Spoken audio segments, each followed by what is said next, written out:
Hi, thank you for being here with me in this presentation. Today I'm going to share you things, opinions, thoughts, process, those stuff about landscape photography, specifically minimalism. I don't want it to be, I don't want this presentation to be so formal and so what do you call this? So organized. I just want to speak, talk, and give you my thoughts, tips, what I know about this genre. Okay, so let's begin. I've been into landscape photography I think for 11 years now. But in this kind of thing, in this field, minimalism, maybe just around 2 years or three, yeah, like that. It's really good to have some sort of two genres under one umbrella, which is landscape photography. So you can do the usual thing, color, grand scenes, and also you have this kind of another genre to work on or to do, which is minimalism, black and white. It's like, yeah, it's like having maybe two girlfriends when you're bored with one, and then you can actually go to the other one.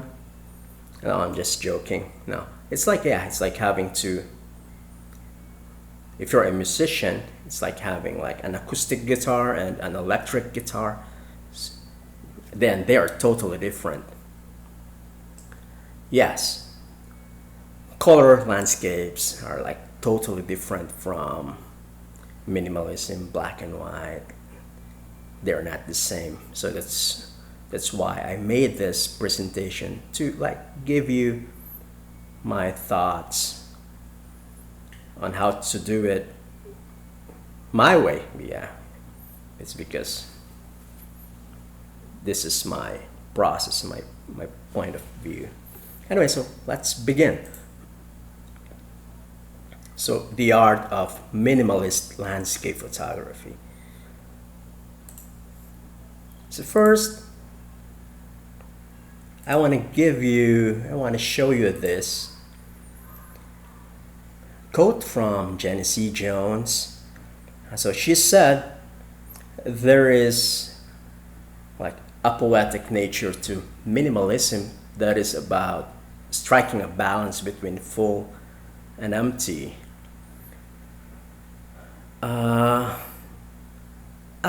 I've been looking for the right word to describe minimalist landscape photography. Yeah, for many months, weeks, days, I've been looking for one word, yes, to describe this genre. And I found it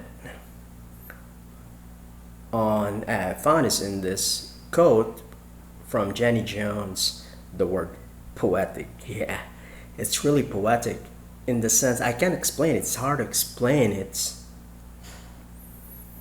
Mm, it's like seeing a minimalist picture.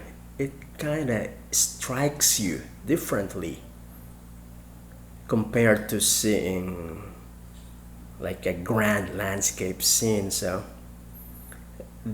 the impression or the effect on one's emotion is quite different, and it's hard to explain. So anyway, so I just really like the word poetic to describe minimalism. And here, so she mentioned about striking a balance between full and empty. So that phrase is actually maybe the idea behind this kind of part. Anyway, let's proceed. So let's just forget this quote here and then let's go to the next one. Anyway, so here,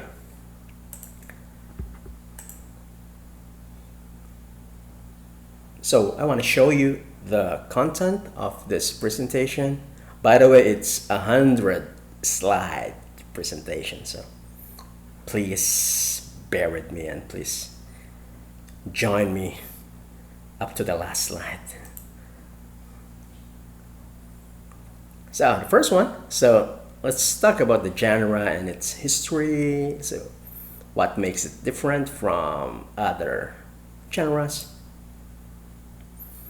And third, I'm gonna give tips about compositions, colors, locations, mood, weather, and yeah, some field techniques. And lastly, maybe a few people for inspirations. Okay. So let's define it. So how do we define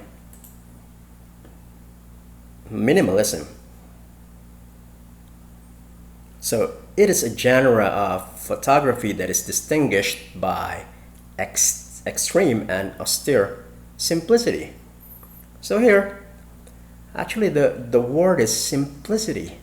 But how do you describe something simple?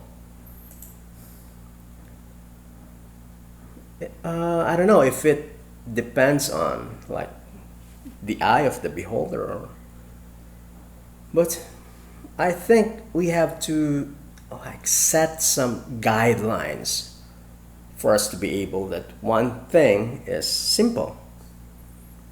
Okay, it's not just by saying it's simple. I find it simple. Yeah, one finds a picture simple, yeah, because of reasons, and I think we have to establish those reasons why some things are simple and why some things are kind of complex. Okay, so let's define it. Let's define simplicity. So here I'm showing you two pictures. So one here on the left and the other one on the right. So pictures which are like totally different. Yes, they are so different. Okay, so here I want to establish like what are the reasons why we describe photos simple and why we describe others like complex or overwhelming. Okay, here let's talk about the elements. If you are a photographer, of course you know what elements are, and let's like count it. Let's specify the elements on the found on the images. So let's start with the first one. Here you can find, of course, a stream here. Okay, what else? You can find rocks, grasses, foliage, trees here, of course the mountain. By the way, it's Mount Mayon in Philippines. You can see a sky, and of course so there's dynamic clouds here, and the lighting coming from the sun. Here is a warm light. And when it comes to colors, so we can see many colors: green, blue, purple, orange, yellow, black, white, so those stuff, so many colors. How about this one on the right? Elements. So we have the sky, of course, snow, tree. What else? Yeah, the shadow of the tree, maybe. But of course, the shadow is part of the tree. Clouds. There is no distinguished clouds in this one. And colors, so we describe it as monochromatic. So not too many colors. Like it's, for me, I can call it monochrome of, it's like bluish, black and white, something like that. So here, so we establish like in this photo here on the left, there are too many elements, too many colors, and then here on the right, so you have like very few elements here. So maybe we can use this as guidelines for us to be able to distinguish or separate minimalism photos from regular landscape shots like this. So I can say that the image on the right is a minimalist landscape photo. Okay, so maybe let's go to this one. Minimalism emphasizes littleness and focuses solely on the smallest number of objects in the creation process. So yeah, that's what I was talking about a while ago. So when we talk about minimalism, so we talk about littleness and smallest number of objects in the creation process. So we try to minimize as much as possible things in our images and following the code, less is more. And then going back to the code of Jenny Jones, okay, it's like striking a balance between full and empty, okay, but making your photos more empty, I think, is the key process in creating successful minimalist images. So yeah, the idea is to reduce the number of objects or elements in your image. So you can do it in terms of color, things like that. Okay, so let's proceed.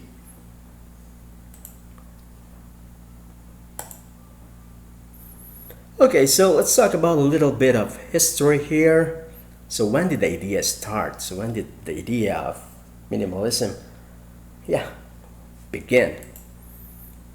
So it was actually in 1950s, but according to some readings, it was already a thing during 1910s, 1920s. So, but there was a movement in New York, USA in 1950s. It's like, anyway, so let's continue. And during that time, I think they called it like reductionist art, reductive art, ABC art. And it was a movement, like many people were doing it, like they're showing it to the world. So one of them is Tony Smith, who was actually like a sculptor. So during that time, so he was one of the pioneers in minimalist sculpting. So as you can see on his work here, so very minimalist, like making shapes, simple shapes like this. And also in 1967, so Frank Stella also was one of the pioneers creating minimalist paintings. And then it was applied to photography, but again the idea started and they applied it to art like sculptures and paintings, drawings, and then later on they also like applied the idea to photos. Okay, So yeah, just a little bit of history. Okay, so what makes this genre different? Mm, let's see. I want to show you this photo here. Okay, so this photo was taken in Slovenia. Yeah, like last year. So I want to ask you, so what do you feel, or what's the impression of seeing this image?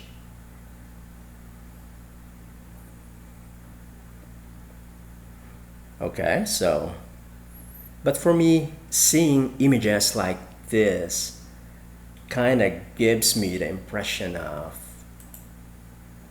being overwhelmed.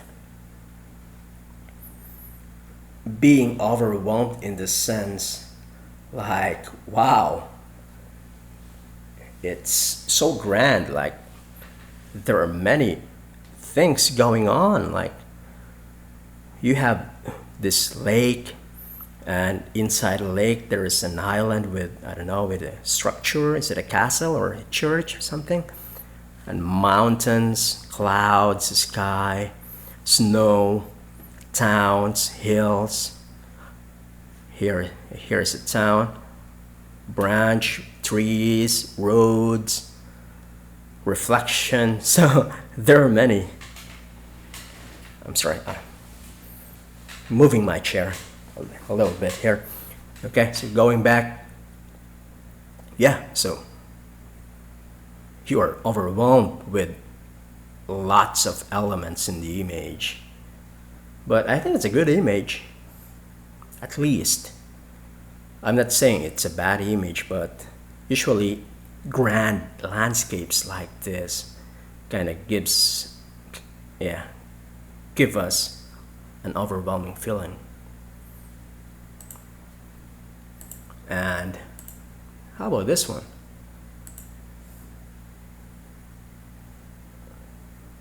Now, do you feel overwhelmed? I don't think so. Actually, the first reaction is your brain tries to make sense out of it. Like, what's this? What's that? Like, if you haven't seen any Torii Gate, the question is, oh, what's that? What? Is it water or is it? Okay, so images like this give different kinds of impressions or feelings. So sometimes you feel anxious, confused, relaxed, sad, and it gives you like a sense of mystery. So yeah, many things.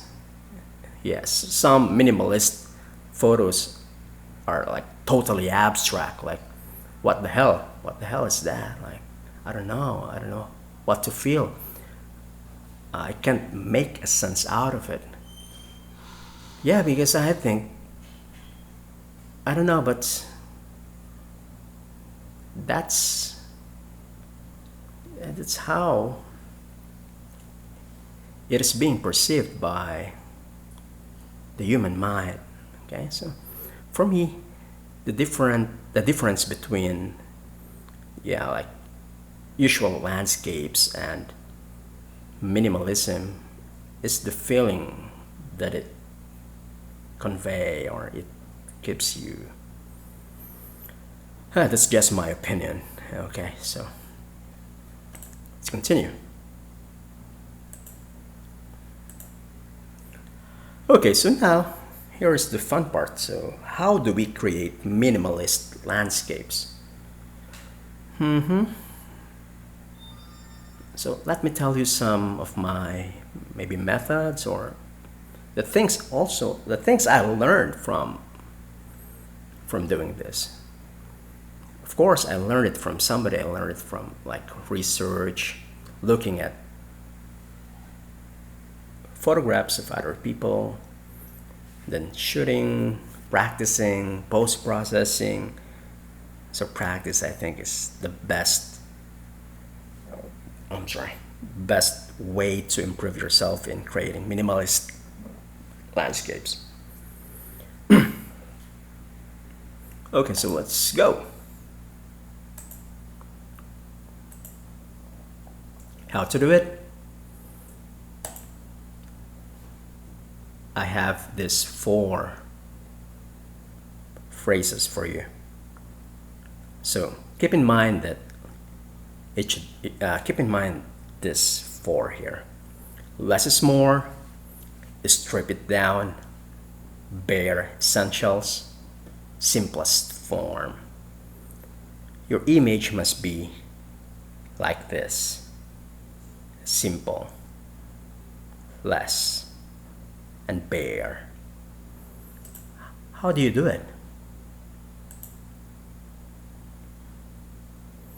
By, of course, choosing minimal colors, by selecting minimal elements, by giving negative space, by looking for repetitions, use of big shapes and patterns. So we're going to look at this 1, 2, 3, 4, 5, 6 here. We're going to give examples, how you do it, to be able to achieve this less is more, strip it down, bare essentials, simplest form. Okay, so let's talk about minimal colors. Okay, so here is a sample of an image with minimal colors. So how many colors do you see? It's almost monochromatic, but here you have, of course, the red Torii Gate. So I intentionally made it red against the monochromatic background because I want the Torii Gate to stand out like that. So here you have very few colors here, like red and a monochromatic background here, black and white. Here it's almost monochromatic, but if you're going to look at the fences, they're actually yellow or orangey, that. But again, the colors are very minimal, like the bluish tone. The snow is white, a little bit blue.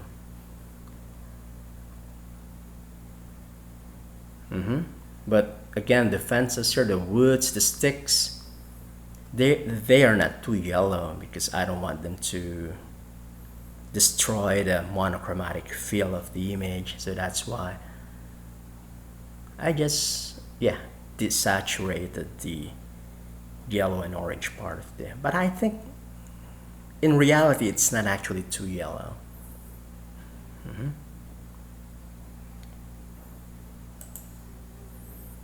And here this one is totally black and white.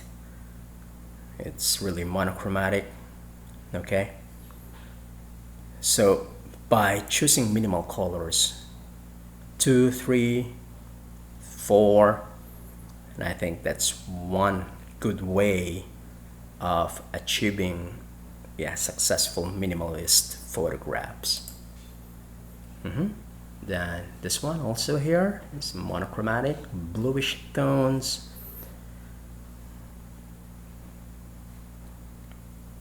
And as you can see here, the darkest part of the image, which are the rocks, are like against the brightest part of the photo here, for them to be able to pop and stand out.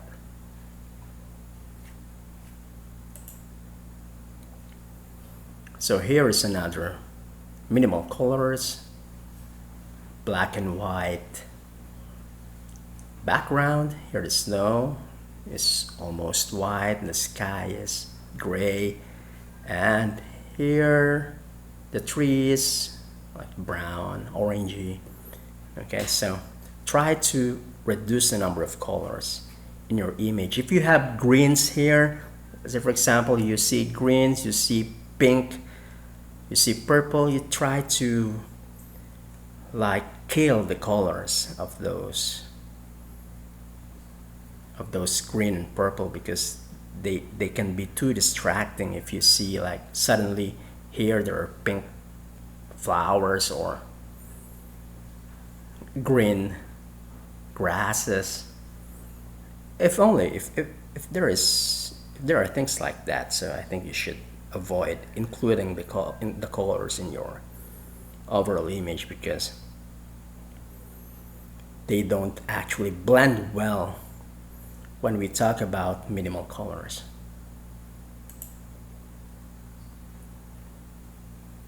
And this one here, so here you have, of course, the bluish tones of the background, and then here I have like grass. Yeah, no, not grass, but it's like small trees, mangrove trees here, but not too big. I intentionally made them green, which is in reality they are green, for them to be able to pop and to serve as a good foreground against the, of course, this horizon here with factory. It's actually a power plant here. Here you have a hut, small house floating on the water. Okay, so if I make this black and white, the green, I think it won't look really realistic. Or if I want this totally black and white, which is fine, but if you want this to be colored, better be just leave the real colors or the actual colors of the image. And also here, very minimal colors here. You have the bluish background, bluish water, bluish sky, a little bit of warmth on the horizon and the island here, like green, brown, and orange. So very minimal. Okay, so it's about minimal colors. Now let's go to minimal elements.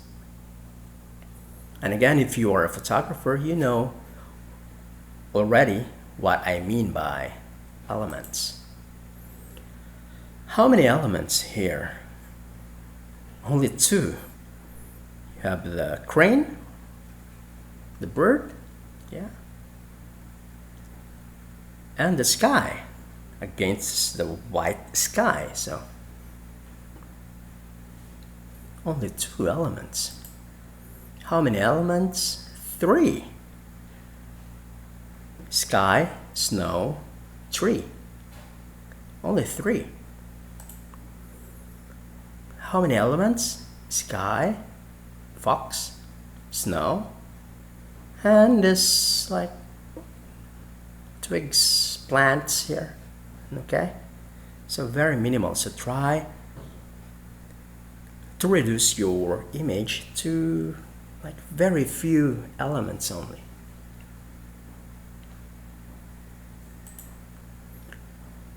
Okay, or you can give your image like negative space, but I think the images I've shown you a while ago, most of them have negative space, but to give you a good example, this one here is a house, and then trees, snow, then here you have a negative space. I don't know, but it's I don't know, it's hard to explain, but it kind of gives you like a feeling of I don't know the right word, but that's it. Okay. So try to give your image like a good volume of negative space, like this. Here, negative space on top of the Torii gate, negative space on the left, negative space on the right and the Torigate right at dead center of the image. So yes, you can also look for repetitions like this. So repetitions, this is actually a remnant of an old bridge in Philippines. Specifically, this place is called Baler. And yeah, we found an old bridge and we saw this, I don't know, like, is it like a foundation or anyway? So here, structure, and it's actually repeating from here up to there. Okay, it's a repetition. Also, this one shows a repetitive, yeah, elements of an old bridge. But also this one is in Philippines. It's in a place called Mulanay, like, I don't know, 7 hours away from Manila. Repetition. Also, this is repetition. These tetrapods here line up along the shore, so it's repetitive. 1, 2, 3, 4, 5, 6. So it's repetitions. And also this fishing vessels in Hokkaido, Japan. So it's repetitive. So like patterns. So try to do this kind of compositions. If you find elements in repetitions. Oh yeah, this one I showed you a while ago. So the fences, it's repetition here.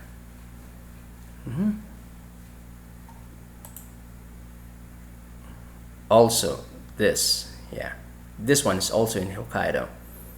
It's a repetition of this beams here.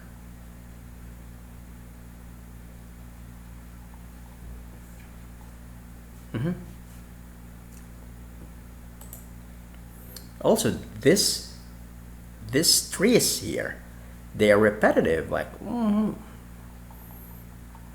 okay, so then suddenly it breaks here. So look for repetitions. Nature has this kind of pattern, and also human or man-made structures, we can always find repetitions both in nature and man-made structures. So this is also a man-made structure here in Indonesia, so it's repetitive like that. So it's a good subject for minimalism. Here, man-made and nature both in repetitive manner. Here the trees, it's repetitive, and also the fences here, it's also in repetition here. Okay, next, use of big shapes. What do I mean by big shapes? Something like this. So if you find like some sort of geometrical shapes in nature, it's a good subject for abstraction, right? Yeah, like this one. So here it looks like a triangle to me. So here is a thumbnail to give you the idea that in nature we have shapes, geometric shapes, irregular shapes. Find big shapes in nature. They are good subjects in minimalist landscape photography. This one also big shape here. Here a big shape. Look at the thumbnail. Yeah, they look good when you take them in long exposure like this, and really good subjects in landscape photography. Here, these are shapes. These are geometric shapes in nature you can find. So you can see here in thumbnails, okay? Also this one, these are big shapes in nature. So you try to find, use your eye to look for these big shapes in nature. And you'll never get wrong taking photos of this kind of thing. There's a big shape here. It's a triangle. This one is a triangle, big shapes. Here, rectangular. These are big shapes in nature. Here is the negative space. Then suddenly you have a rectangular here. And then lastly, let's talk about patterns and texture. Patterns, yeah, it's everywhere in nature. Like a bark of a tree, like the venation of leaves. And here, of course, like sand on the desert, so they have this kind of patterns. Also, if you are walking along the shore, you can also find this kind of pattern. There are many patterns in nature. Also, when you are driving and you see an outcrop along the road, like if you're driving on a mountain area and then there are outcrops on the road, and you can see patterns like layers of different kinds of rocks. They're good, yeah. They're good subjects in minimalist landscape photography. Here is also a pattern of hills and trees and this is a pattern here. So just look at nature and it will give you a lot of stuff. Like nature will never fail you as an artist. And actually, most of the time nature is our inspiration for our art. Okay, so let me give you more tips. Now let's talk about compositions.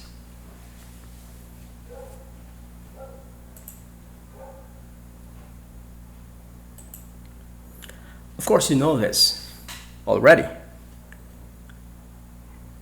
This rule or composition method is used not only in landscape, not only in minimalism, but also in portrait.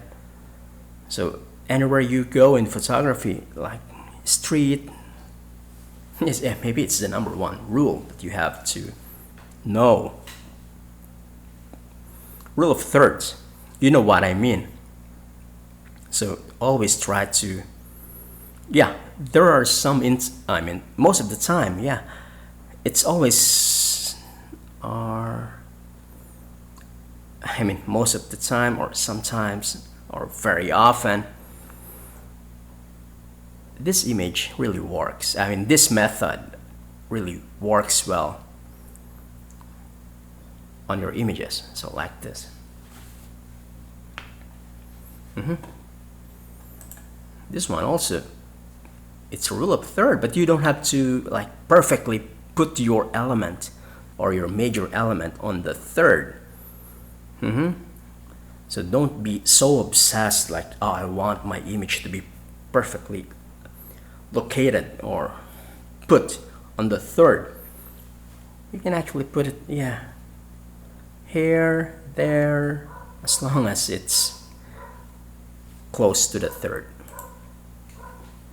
Here is also a third, but it's centered.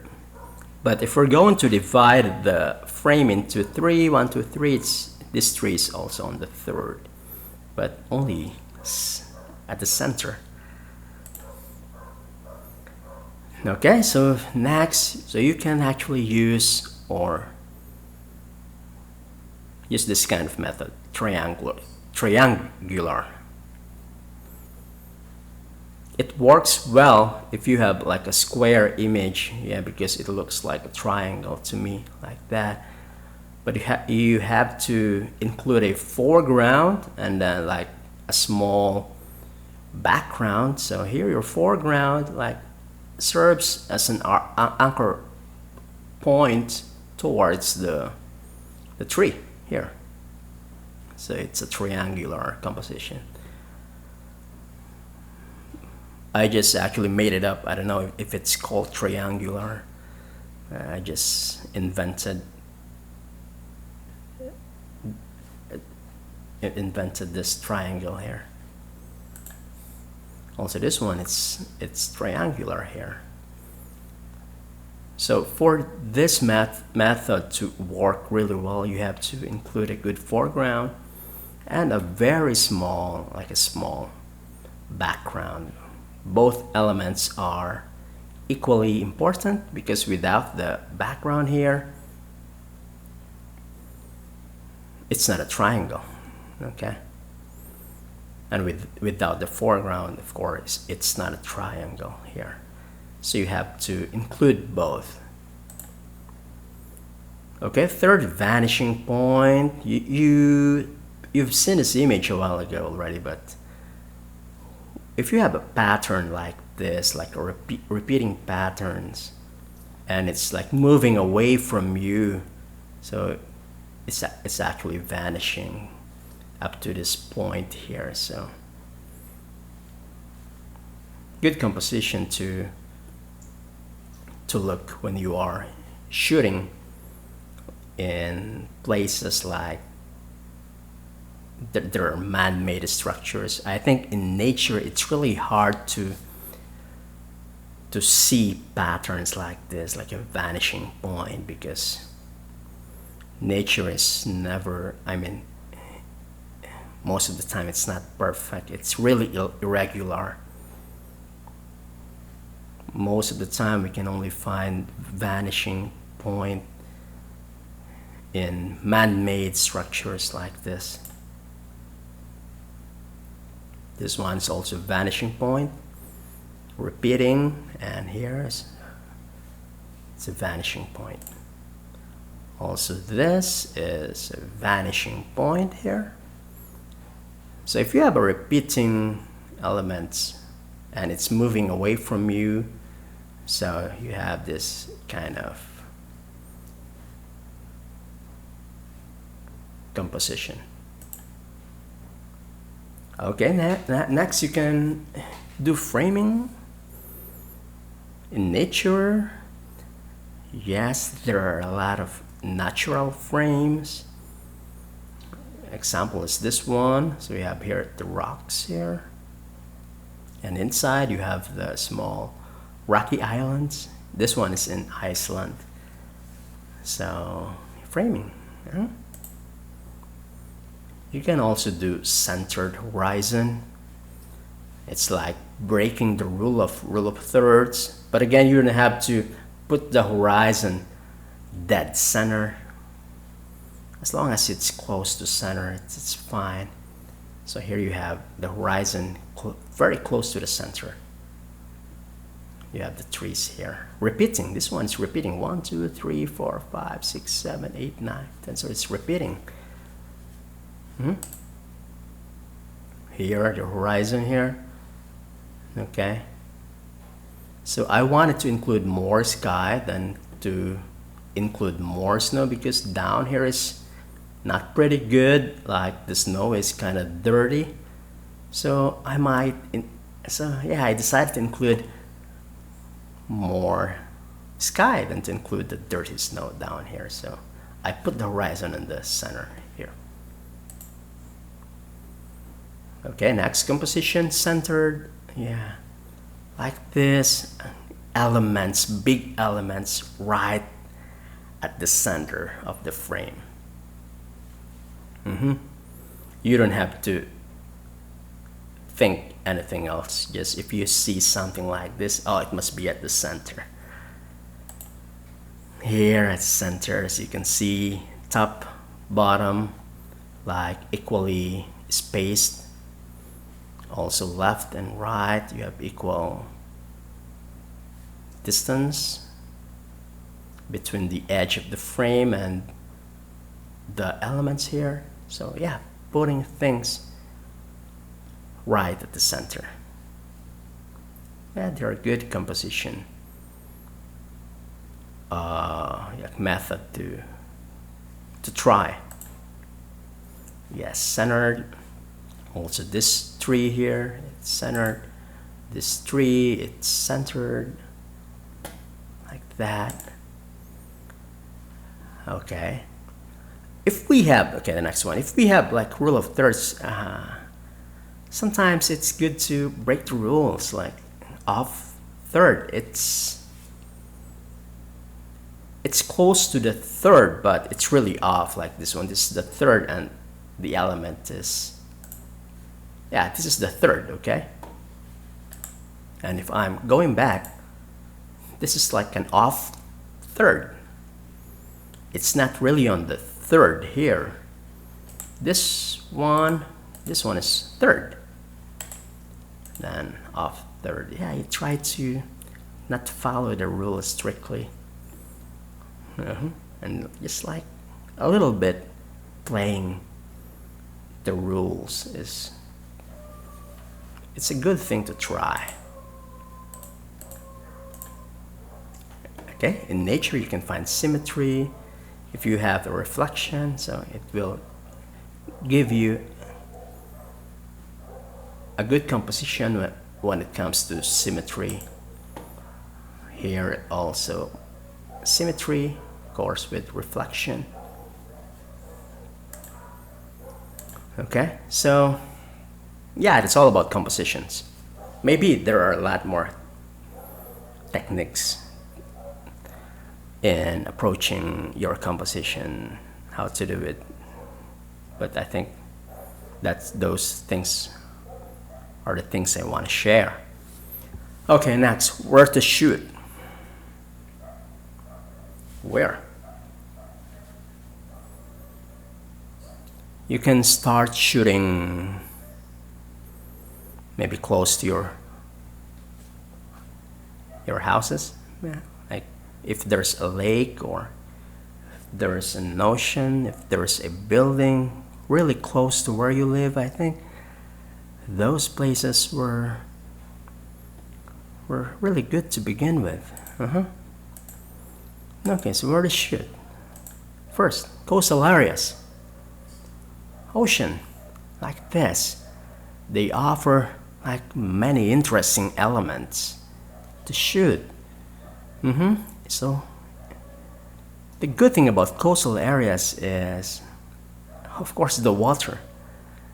Water is like, it's everywhere in photography, in landscape photography, because water gives you dynamism. It gives you movement, things like that. It gives you, it is actually energy. You can feel it. You can like, even though it's not moving in the picture, but you can feel the water. And water combined with other elements like trees here, which is static, and you have a sense of movement on the water. So your main element kind of pop or stand out from the background. So try to look for like trees on the water, like this one, mangrove tree. And also there are many, these are called tetrapods. Yeah, like they break the waves. Actually, that's the purpose of this concrete here. And since they are not moving against the background, which is water, so they kind of like give you great elements to shoot. Old bridge like this, really nice. And then if you see like old boats, oh, they are really unique, and maybe you're very lucky if you find like old ships, like shipwrecks close to the shore. Because they're very unique, they are not very common. And sometimes they are there, and then after a while somebody took them. So yeah, go to your coastal areas and then try to find this kind of interesting things. Next, snowy places. Snowy places, we don't have it here in Philippines, so you have to go abroad. Like, I think the closest is Taiwan, so there is snow in Taiwan, but only in the mountains. I think you can go to Japan, Korea, if you want like powder, like this is snow here. This one is in Hokkaido, and this one is in Norway. Iceland. Yes, most European countries, of course, they have snow. You can go to New Zealand. If you want, you can go to Antarctica, Greenland, if you really want, Alaska, Canada. So those places, they have snow. Why snowy places? Because snowy places, usually the environment is kind of always white. And when you find like a structure like this, a tree against the snowy hill, so that's what we're looking for, actually. You have like white snow, and then white sky. Then suddenly you have a tree. And then you have a good contrast of the environment and the tree. So it's very easy to shoot minimalism in those places, because you have the white background already, so there are no other colors. Maybe blue sky, but we try to reduce the distraction by going to these places. And this one, see, it's white and everything white except for this structure here. And this one, the bird, tancha, it's called tancha, red crown crane. So it's black here, and then suddenly you have the snowy background, so you have the contrast of black and white, so good for minimalism.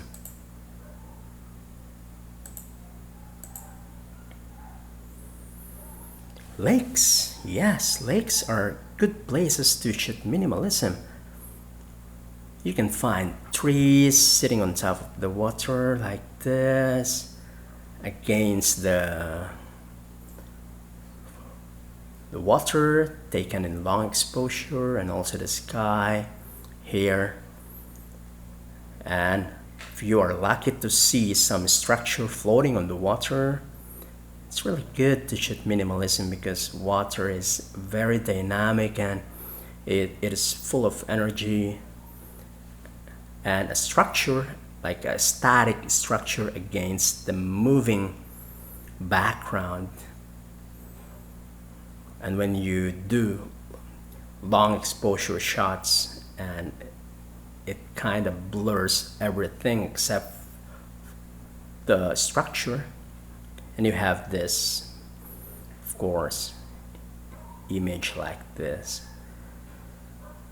Yes, lakes. They have parked boats. Then you take a photo of the boats which are static, and then at the behind them is water. So try to do a long exposure shot. It will give you something like this.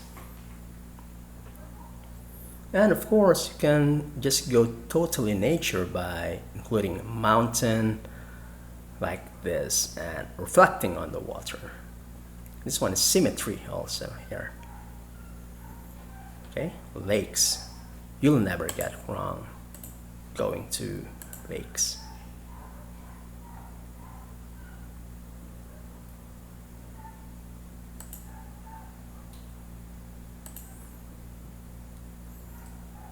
So fields, plains, rolling hills, prairies, like this. This one is these two images on the left.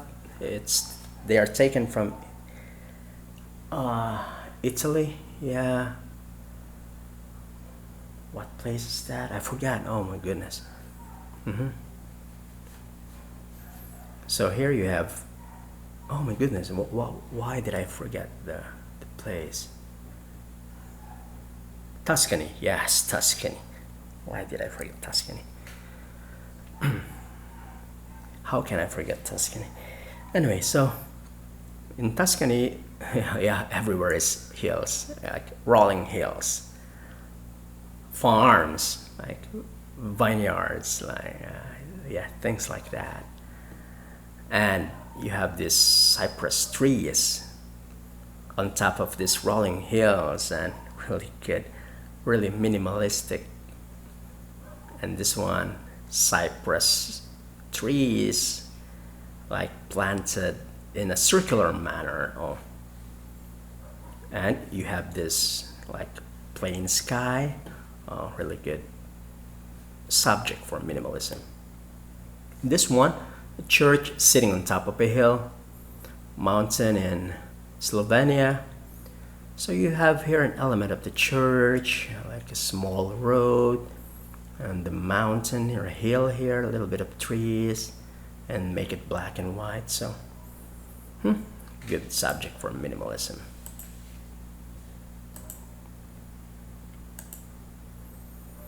And of course, mountains are great, yeah, things to shoot when we're talking about minimalism, by just focusing on the peaks like this one, a peaks, and it gives you a very minimalist mountain shots. Or you can actually include the water, and here you have a symmetrical shot of mountains here. This one in Himalayas, this one in Sanya, Norway, and this is Mount Fuji, and this one is in Lofoten. One of the mountains there. There are many mountains in Lofoten. You can just take your zoom lens, like telephoto lens, and then take a quick shot. Take a quick shot of a peak like this.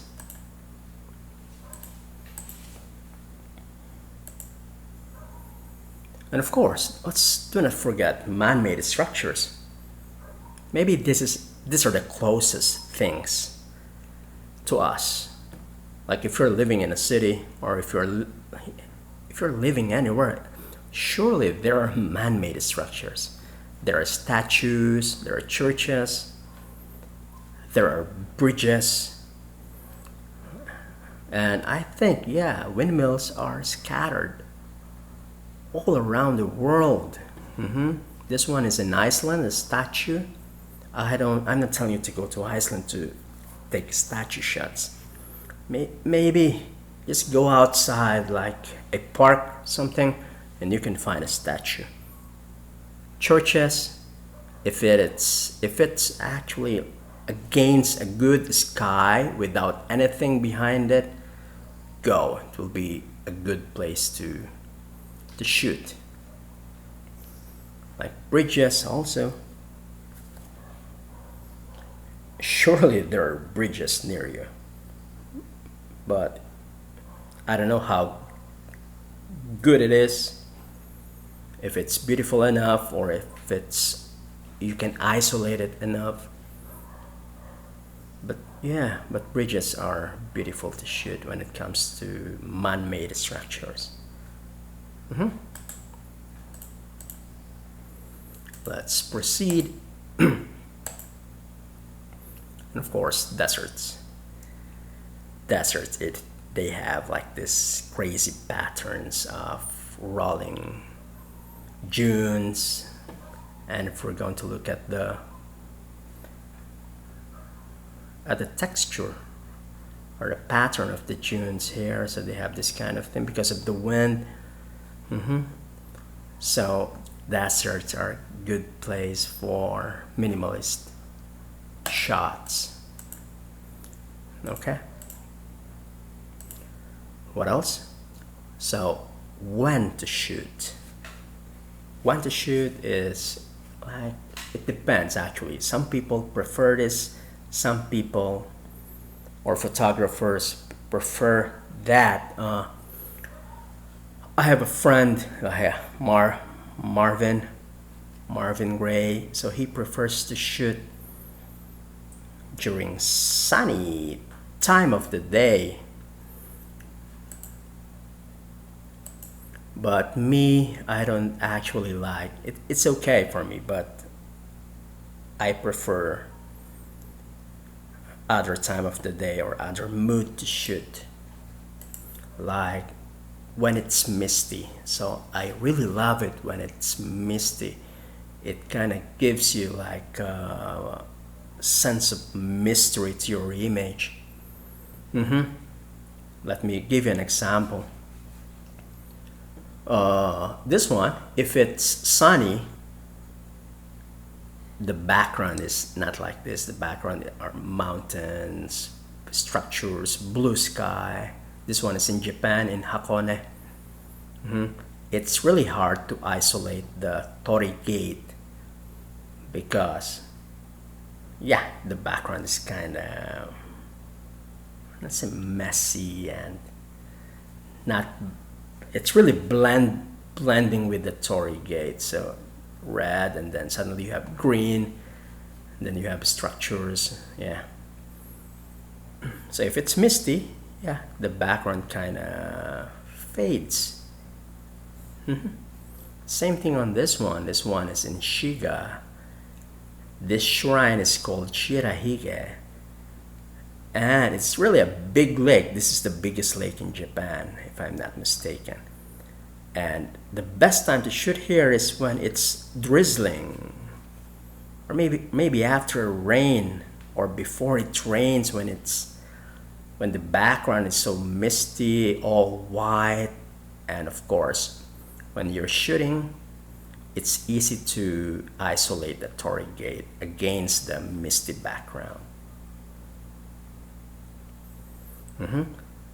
But when it's clear, it's really beautiful during sunset, I guess, because I think there are days in a year where the sun sets directly behind the Torii Gate. This one, yeah, so really misty. It gives you a sense of mystery, like what the hell is going on at the other side of the lake. Yeah, things like that. Like, and maybe it's good if I have here a boat with a man, like, so it gives more story to the image. Okay. Yeah, misty, and then here's a bridge, like a mist. Yeah, so yeah, one of my favorite time to shoot or mood to shoot is when it's misty. Next is when it's cloudy. Again, I've been telling you that water is like full of energy. It's very dynamic. Like if you do long exposure, it flattens out, like it becomes silky smooth. And also the clouds. The sky is very dynamic if there are clouds. More so if the clouds are moving fast enough to give you this kind of movement by doing like a 2-minute or 1-minute exposure. So yeah, sky clouds give you a different dynamism or dynamics to your photograph.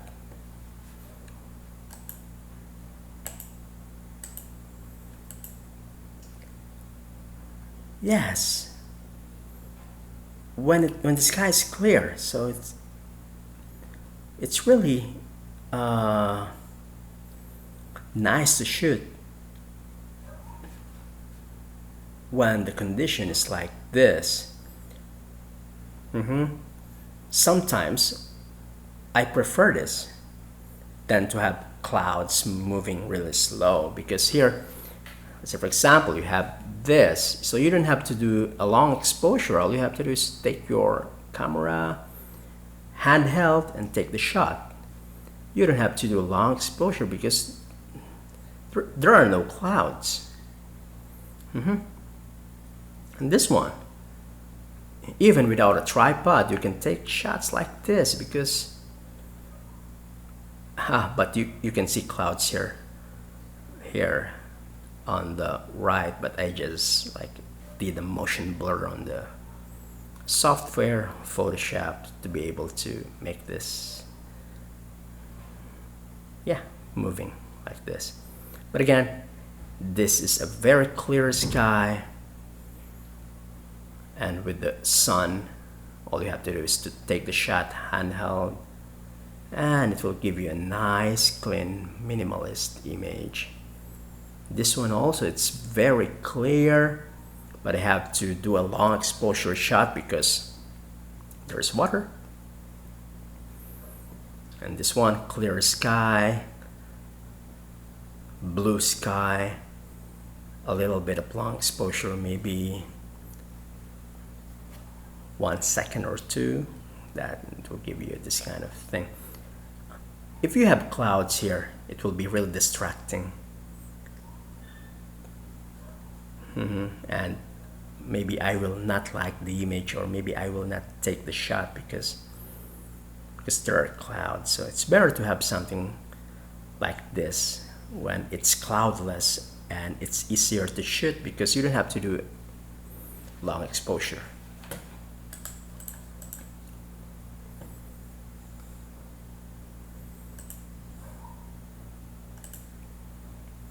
Shooting techniques. Okay, isolate your elements. So how do you isolate your elements? It depends on you. It really depends on you what you want to include, what you don't want to include. I'm giving you an example here. So this is a bridge. Like a bridge for vessels. It's not bridge for cars or people. This bridge is for like fishing vessels, things like boats. Not the regular bridge. And I really don't know what these things are here. But again, here you have many elements to choose if you want to include them or not. On the left, I've included a little bit of the bridge, and then this structure, 2 structures here. Or maybe you can just include this square thing. Again, it all depends on you. To some, this is better. To some, this is better. But it's good to have shots of both. Or maybe you can do more. You can take different shots, including, like here, including one element. Next, including the next shot, only these 2.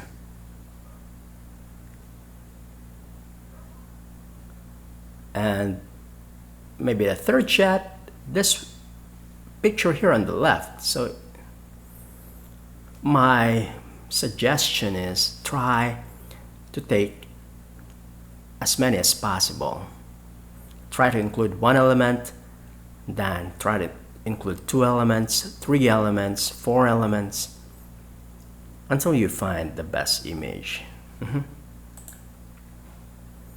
So this one, I've included only one, but actually if you go to the place, there are many trees there.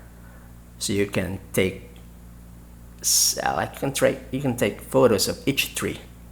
You can isolate them, you can go closer to the tree, you can move around and look for the best angle of the tree.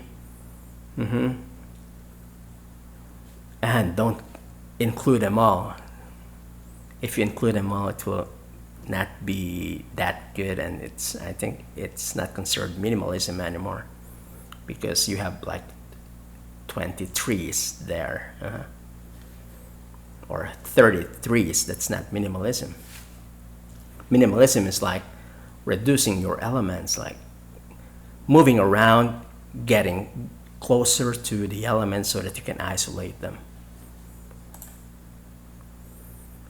And this one, Mount Fuji, I've tried to isolate only the peak, only the summit, because when I saw this, the summit has a lenticular cloud, so for me to be able to capture the cloud together with the peak, so I used my long lens and then took this shot. So I isolated just the peak. I didn't include the entire lake and the entire mountain because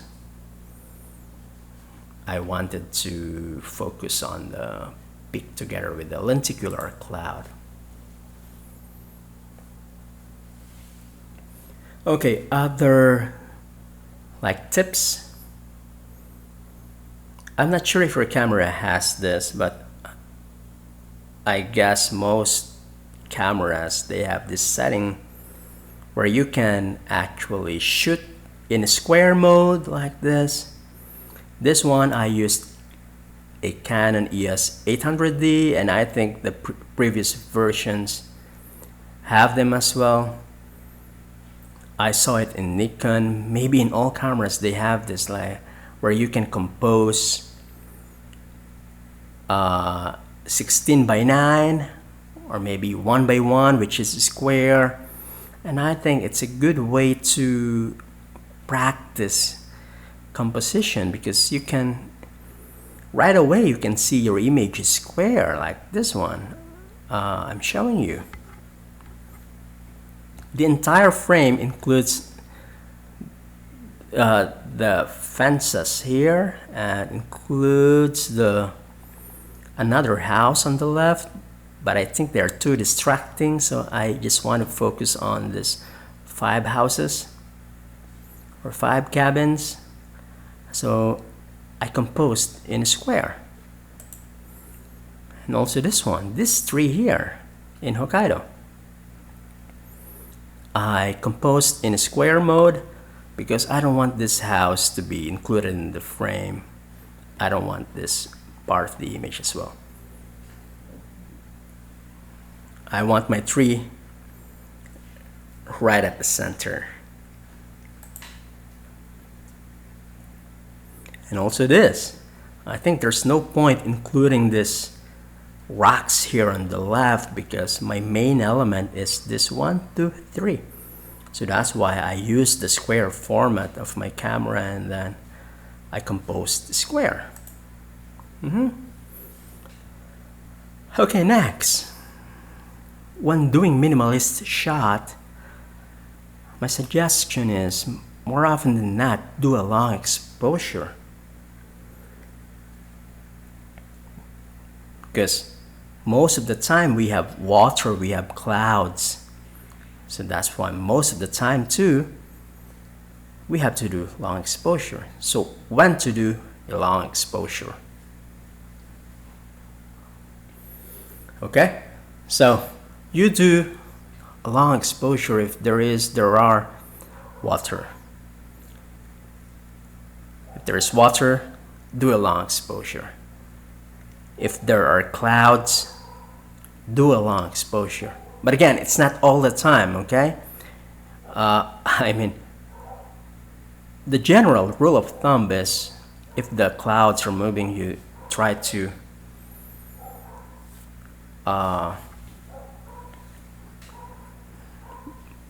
make it look as if it's moving on your image, and you only do it by, of course, doing a long exposure. And if the clouds, yeah, are moving really fast, they look really pretty good on the image. And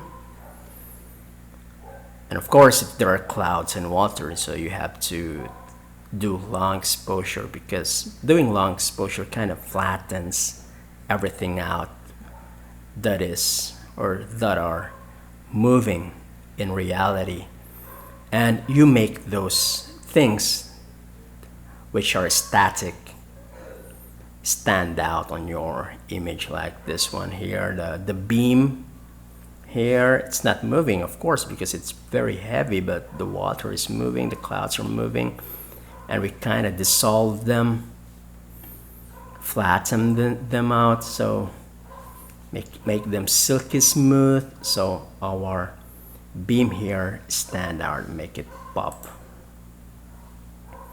It's okay not to do long exposure if no clouds, no water.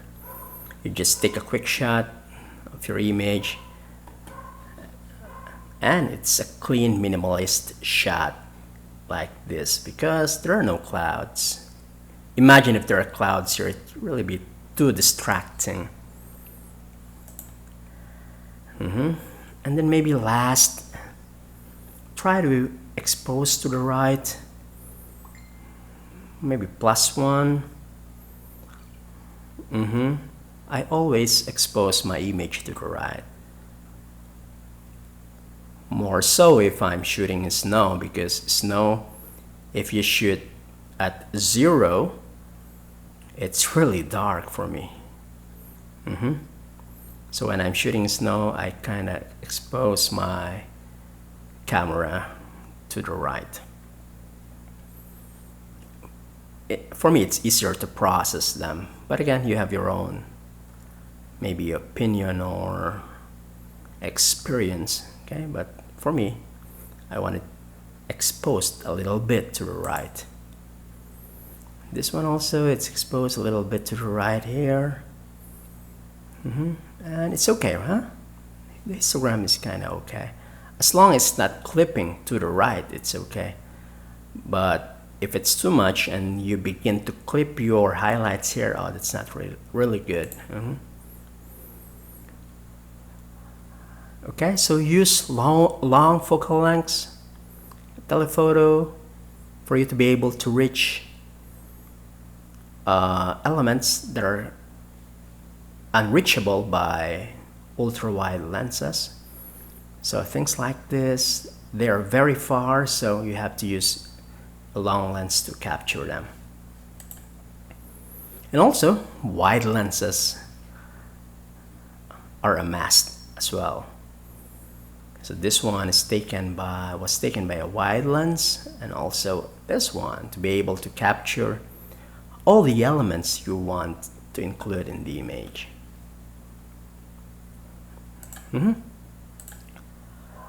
Okay, so we're getting closer to the end. So I think maybe 5 minutes more. Okay, be inspired. So I'm giving you some names to look at. Maybe if you have Instagram, so you can search them on Instagram or Facebook and try to look at their image and be inspired. And try to study their image and try to imitate them. So imitate them at the beginning, and for you to be able to compare what you're doing with what they're doing, things like that. So imitation is not a bad thing, but as long as you try to move away from it little by little, try to develop your own style, develop your own thing. But at the beginning, it's I think it's important to be inspired and try to copy somebody else.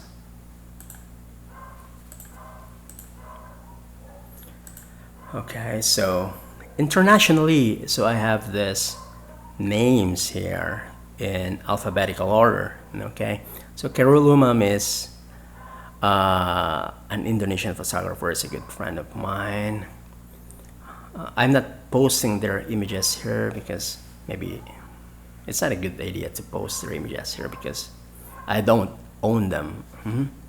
Just go to Instagram or Facebook, search for them. Also Indonesian Henki Conchoro, but I think he's based in US, and I'm not sure. Hiroshi Sugimoto. Sugimoto is not a landscape photographer. I think he's more of like a street, buildings, things like that, portraits. But his minimalist images are quite, good and inspiring. Jefflin Ling,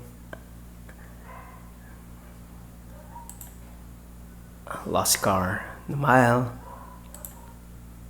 Michael Kina, maybe he's one of the pioneers, I think, of black and white minimalism.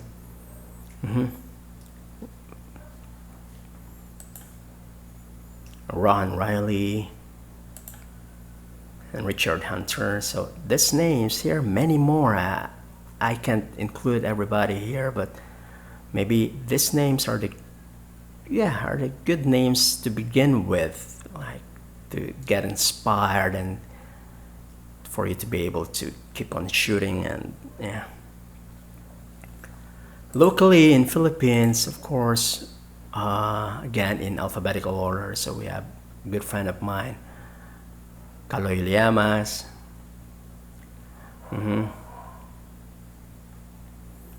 Try to check his images, are superb and very diverse, great collections.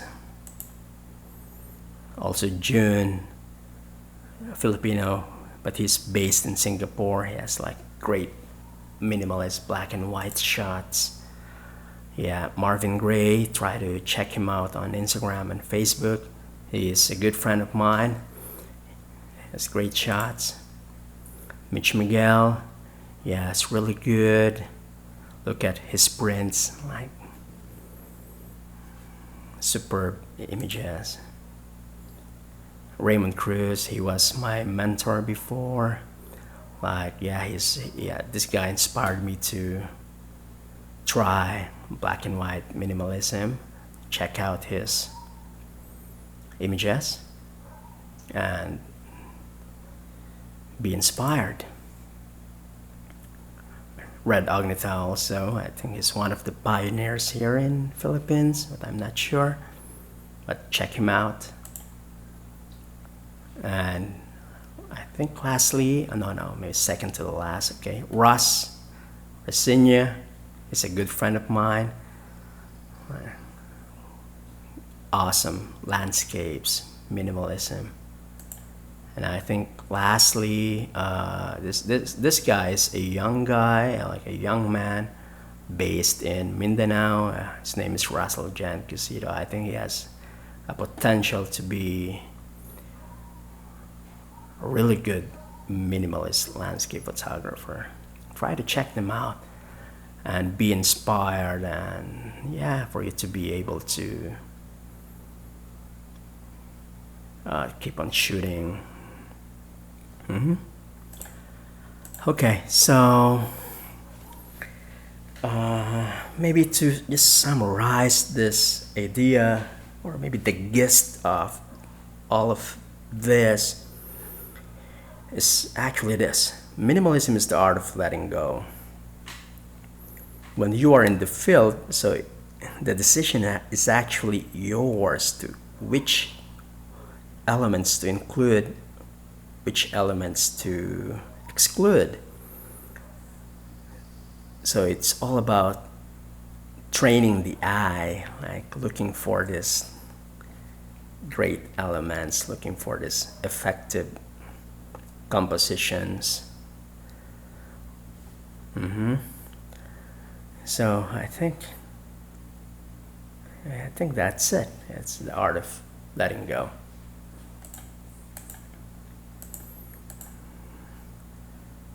Okay, so maybe let me end this presentation by quoting from Hiroshi Sugimoto.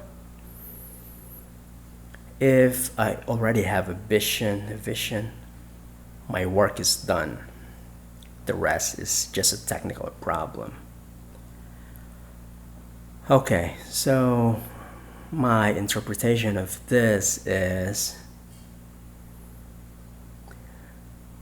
practice. All you have to do is to practice, to do it. Do it every day, do it every week. Always do it. Because having a vision, if you don't have a talent for this,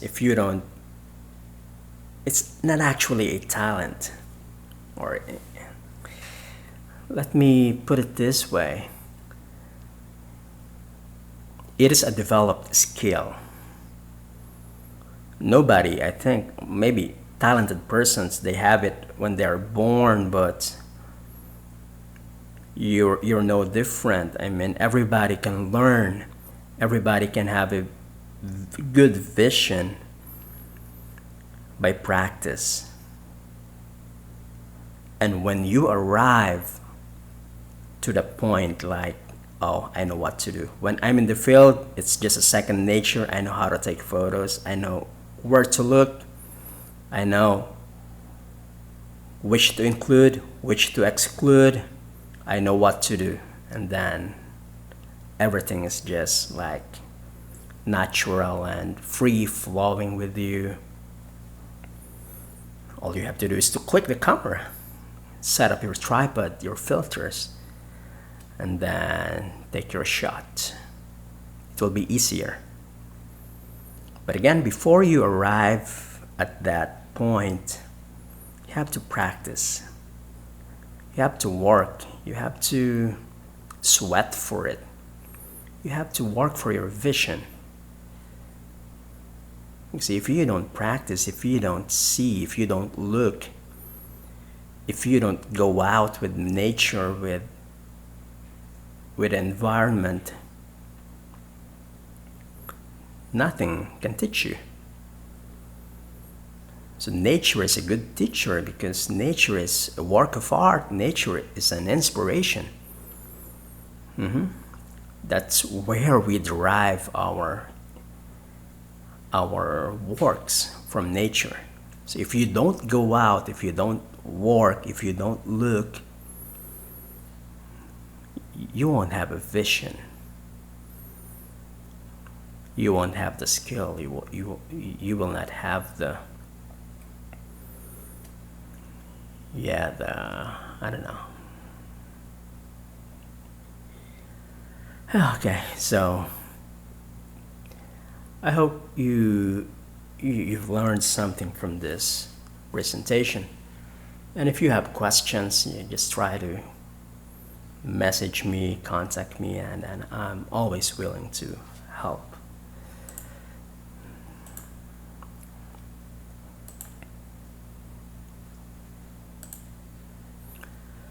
Okay, so thank you very much. Arigatou gozaimasu.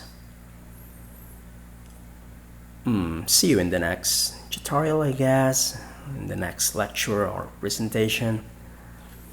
So by the way, if you're interested in my editing process, I have many tutorials about how I edit my images. So you can go to my website, Francis and Singh, and then there's a tutorial tab on my website where you can see how to sign up for my tutorial class. Okay, so thank you very much. So I hope all of you are doing well and fine. So, and I really hope that this virus thing ends really soon, because I think it's not good for everybody. It's not good for the economy. It's not good for art. It's not good for photography. I hope it ends as soon as possible, but we have to be very careful as well. We don't have to rush things out. Anyway, so goodbye, and always take care, stay at home, wash your hands, and enjoy. Goodbye.